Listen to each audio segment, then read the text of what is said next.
Class is now in session. I'm Professor Hockey, and today we're discussing yet another San Jose Sharks trade. They've now made 3 moves just in the last few days. The first one, that Timo Meier deal that sent him to New Jersey in exchange for multiple picks and prospects and players. A move that, on the surface, looked somewhat disappointing due to the lack of big name, due to the lack of impact name, but theoretically over the next few years could pan out for the San Jose Sharks if they luck out a bit on some of those picks, on some of those prospects. The second move was the Sharks trading a third-round pick to the Ducks in exchange for defensive prospect Henry Thrun. Another deal that could be somewhat risky due to the fact that Thrun could just not sign with San Jose and become an unrestricted free agent, go literally anywhere he wants on August 15th of this year. However, a move that could work out for San Jose if they do manage to sign him, because he would suddenly become one of their better prospects in the system. However, this third trade, I can't even think of what is the positive justification, what is the positive rationale behind this deal, and that is that the Sharks have traded Mikey Eyssimont to the Tampa Bay Lightning. Now, just immediately with that, which is what I had originally seen, I'm thinking, oh, you know what, this is a cool deal, I guess you could say. Eyssimont given the opportunity to actually go for a Stanley Cup with the Tampa Bay Lightning, an opportunity on a playoff team after he's picked up from the waiver wire, and it's essentially completely free draft pick from the San Jose Sharks, let's say, had they managed to receive a third-round pick in return for Eyssimont. So it would have been a solid deal, doing right by the player, all of those things, but the Sharks do not get a draft pick in return. They don't even get a prospect in return for Eyssimont. Instead, in a 1-for-1 deal, the Sharks trade Eyssimont to the Tampa Bay Lightning for 30-year-old center Vladislav Namestnikov, which is just absolutely absurd why this deal ends up getting made. I mean, there could be a multitude of reasons, and yet the Sharks don't really fit into any of them. The big one would be, when do you usually see a younger player swapped for an older, more experienced player, is when that team is going for a playoff spot and they want someone with more experience. Namestnikov, of course, being a Tampa Bay Lightning, does have that Stanley Cup type of experience. So if the Sharks were actually bound for a playoff spot, they swap out a more inexperienced Eyssimont, who maybe has slightly more upside, to whatever team they're trading for, in exchange for the older, more experienced Namestnikov, even if it is as a rental. But the Sharks are clearly not playoff bound. Mike Grier should know this by the fact that he literally traded Timo Meier, the Sharks' best forward, just a few days ago. And so this isn't a situation of trying to get more experienced. On top of that, this isn't a long-term deal like you might expect from a rebuild, because Namestnikov is an unrestricted free agent at the end of the season, and there is literally a 0% chance that he re-signs with San Jose.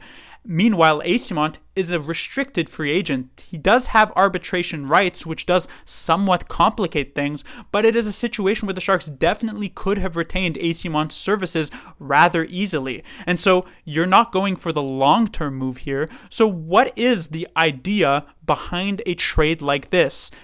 The only possible rationale that I could think of, which is like some mental gymnastics backwards movement, is that, let's say we call a Team A, because it could literally be any team in the NHL. Team A wants Namestnikov from the Lightning, but isn't willing to give up their own player for it and would rather give up a draft pick. But the Lightning don't want to give Namestnikov up unless they get a player who can fit into the slot that he would be leaving open. And so Team A has come to San Jose to say, hey, you trade Eyssimont to them for Namestnikov, and then we'll give you a third-round pick for Namestnikov, and then we're all happy in the end, which is technically possible. It could definitely happen, and that seems to be the speculation that Namestnikov will end up getting flipped. And if it ends up being for a third-round pick, and this is like the justification behind it, I guess it's okay. But if that very exact situation doesn't end up occurring, it just seems like a big loss for the San Jose Sharks, because Eyssimont was like the literal prototypical Mike Grier player. When Grier took over this past offseason, his big thing was, I want players who are really getting into it and players who definitely want to be here. He bought out Rudolf Spalsters. He didn't sign Jonathan Dahlen. He brings in Nico Sturm. He brings in Matt Benning. He trades for Luke Cunningham, like the worst trade ever in San Jose Sharks history. And he does all of these in the name of like trying to be a harder team to play against and a more nitty-gritty type of team. And Eyssimont literally fits that definition to an absolute T. and was playing superbly well for the Sharks, brought in from the waiver wire, is put onto a third line position, so it's not as though he's put into like a massive position to succeed, and yet he has immense success in that third line role, so much so that he gets bumped up to the top 6. And we've seen multiple players on the San Jose Sharks thus far this season do well in the bottom 6, get bumped up to the top 6, and immediately fall off a cliff. It happened with Bonino. It's happened multiple times with Bonino actually this season. It happened with Svechnikov. It happened with Noah Gregor. Players who are good enough for the bottom 6, but clearly not good enough for the top 6. But Eyssimont, after being bumped up to the top line with Hertl and Meier, still played well. And then when he gets changed to the second line with Couture and Barabanov, still played well and remained there for like a dozen games. Eyssimont was a strong player for the San Jose Sharks. Obviously, in a perfect world, if the Sharks were competing, are you going to have Eyssimont in a top 6? Obviously not. But he is a player who could easily be in the bottom 6 and do well in that role.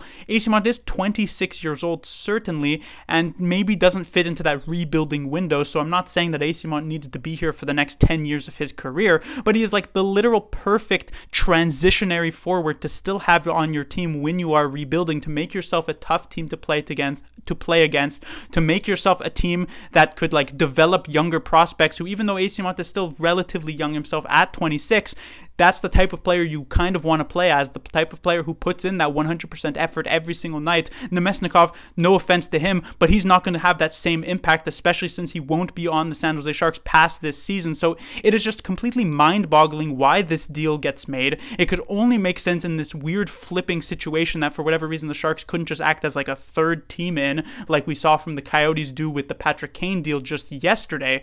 And so right now I'm at a complete loss, but maybe Mike Grier has like some crazy ace up his sleeve at this point, because at that point that's the only thing that I can hope for. Otherwise I'm going to go absolutely crazy thinking about why would the Sharks lost Eyssimont for no reason. Class dismissed.